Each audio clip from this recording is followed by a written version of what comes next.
এই ভাবি, সামনে বই নিয়ে বসে থাকলে হবে? ব্যাগ গোছা, পড়া আছে না তোর? এরপর তো স্যার ঢুকতে দেবে না।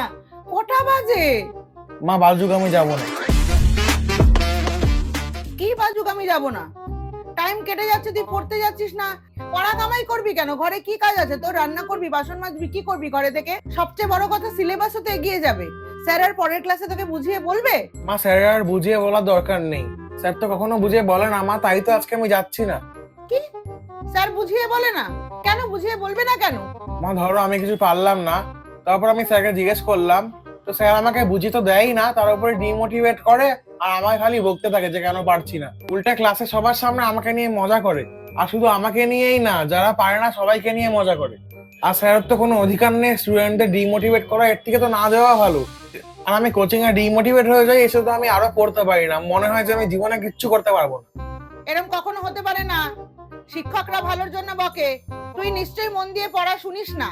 যেই পড়াটা স্যার পড়ায় মন দিয়ে না শুনে আবার জিজ্ঞাসা করিস।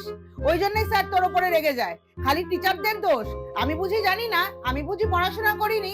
এত টিচারদের দোষ দিবি না ভাবি। আমি কিন্তু রেগে যাচ্ছি। তুই পড়ায় মন দে, পড়ায় ভালো রেজাল্ট কর, টিচার এমনি তোকে ভালোবাসবে। আর তা বলে আমি আমার ডাউট গুলো লুকিয়ে নেবো আর জিজ্ঞেস করবো না? আমি তো পারি না বলেই পড়তে যাচ্ছি। এটা যেটা মনে হচ্ছে স্যার পড়িয়ে দিয়েছে আর আমরা বুঝে গেছি, আমরা তো নাও বুঝতে পারি, কেন কি ওই জিনিসটা আমার জন্য নতুন। ভাবি, তুই স্যারের নামে যাই বল, আমি বিশ্বাস করব না। শিক্ষকদের নামে বাজে কথা আমি তোর থেকে শুনতে আসবো না। তোর সব পড়া ফাঁকি দেওয়ার বাহানা। আমি সব জানি। যা, ব্যাগ নে, ব্যাগ গোছা, পড়তে চলে যা। আমাকে শেখাতে আসিস না। স্যার যদি এত ডিমোটিভেট করে, তাহলে এত এত বাচ্চা স্যারের কাছে পড়ে কেন? আর টিচারদের সাথে কিন্তু ডিমোটিভেট ওয়ার্ডটা যায় না। টিচাররাই কিন্তু জীবনে সাকসেসফুল হতে হেল্প করে। হ্যাঁ আমিও তো সেটাই বলছি, টিচাররাই সাকসেসফুল হতে হেল্প করে, যেটা নাকি আমরা হচ্ছি না। আর তোমাদের মতো প্যারেন্টসরা আমাদের জোর করছে বলে আমাদের যেতে হচ্ছে।